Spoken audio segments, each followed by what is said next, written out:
జమికొండ పట్టణంలో జాతీయ రోడ్డు భద్రతా మాసోత్సవాలను సీఐ రవి ఆధ్వర్యంలో నిర్వహించారు.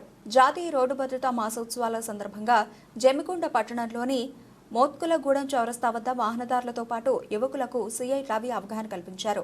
ఈ సందర్భంగా ఆయన మాట్లాడుతూ చాలా మంది ట్రాఫిక్ నియమ నిబంధనలు తెలియకపోవడం వలన ప్రమాదాల బారిన పడి కుటుంబం రోడ్డున పడవలసిన పరిస్థితులు కనబడుతున్నాయని, అదేవిధంగా ప్రతినిత్యం వందలాది మంది రోడ్డు ప్రమాదాల వల్ల మరణించడం జరుగుతోందని, వారు సరిగా ట్రాఫిక్ నిబంధనలు తెలుసుకోకపోవడంతో పాటు హెల్మెట్ ధరించకపోవడం, సీట్ బెల్ట్ పెట్టుకోకపోవడం వల్లనే అత్యధిక యాక్సిడెంట్లు జరుగుతున్నాయని ఆయన పేర్కొన్నారు. వాహనదారులు సీట్ బెల్ట్ ధరించడంతో పాటు ట్రాఫిక్ నియమ నిబంధనలను పాటిస్తూ సరైన సమయంలో సరైన నిర్ణయాలు తీసుకుంటూ సమయస్ఫూర్తితో వాహనాలు నడపాలని ఆయన పేర్కొన్నారు. ఈ జనవరి మాసం జాతీయ భద్రతా ఉత్సవాలను నిర్వహించనున్నట్లు వెల్లడించారు. మైనర్లకు ద్విచక్ర వాహనాలు ఇవ్వకుండా తల్లిదండ్రులు తగు జాగ్రత్తలు తీసుకోవాలని, ప్రతి ఒక్కరి ప్రాణం కూడా అత్యంత విలువైనదని ఆయన పేర్కొన్నారు.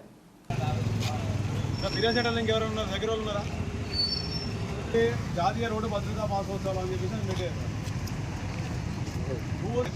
యాక్సిడెంట్లు జరిగేది మనకు కావాలి చేసేది కాదు, పొరపాటున జరిగేదాన్ని యాక్సిడెంట్ అయినప్పుడు. యాక్సిడెంట్ అయినప్పుడు మనం సేఫ్గా బయటపడాలంటే ఏం చేయాలి?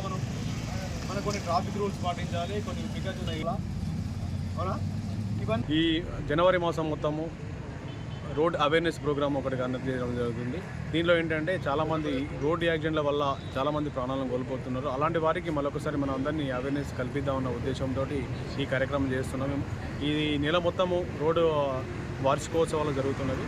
దీని ఏంటంటే ఎక్కువ మంది ఇప్పుడు మన భారతదేశంలో ఒక యుద్ధంలో చనిపోయిన దానికన్నా ఎక్కువ మంది, ఒక గొడవల వల్ల కొట్టుకోవడం వల్ల చనిపోయిన వారికన్నా ఎక్కువ మంది రోడ్డు యాక్సిడెంట్లో చనిపోవడం జరుగుతుంది. చాలామంది ఏంటంటే కొంతమంది డ్రైవింగ్ రాక, కొంతమంది ఒకవేళ ఒక ట్రాఫిక్ రూల్స్ పాటించకుండా, మేము కొంతమంది అన్ని ట్రాఫిక్ రూల్స్ ఉండి చాలా ప్రికాషన్స్ తీసుకున్నా కూడా ఎదురుగా వచ్చే వాళ్ళు సరిగ్గా లేకపోవడం వల్ల యాక్సిడెంట్ జరుగుతూ ఉంటాయి.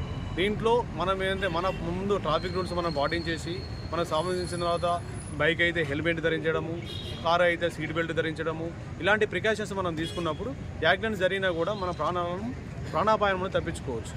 హెల్మెట్ ఉండడం వల్ల చాలామంది హెల్మెట్ లేకుండానే ఇప్పుడు చనిపోయిన వాళ్ళ చాలా మ్యాక్సిమం హెల్మెట్ లేకపోవడం వల్లనే చనిపోవడం జరిగింది. అట్లీస్ట్ మనము మన ట్రాఫిక్ రూల్స్ నియమాలను పాటించుకుంటూ మన హెల్మెట్ ఉంటే పొరపాటున జరిగిన యాక్సిడెంట్ కూడా మన ప్రాణాలు మనం కాపాడుకోవచ్చు.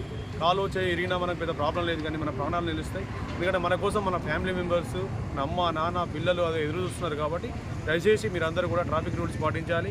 మన సేఫ్టీ కోసం ఆ రోడ్ బెల్ట్, సీట్ బెల్ట్ కానీ హెల్మెట్ కానీ ధరించేసేయాలని కోరుకుంటున్నాం. కొత్తగా బిఎన్ఎస్ చట్టాల ప్రకారం వీళ్ళకి ట్రాఫిక్ రూల్స్ ఫైన్లు కూడా చాలా ఎక్కువగా ఉన్నాయి. ఈ హెల్మెట్ ఉన్న వాళ్ళకి, అదేవిధంగా సీట్ బెల్ట్ ఉన్న వాళ్ళకి కూడా దాని రూల్స్ ప్రకారం ఫైన్ చేయడం జరుగుతుంది.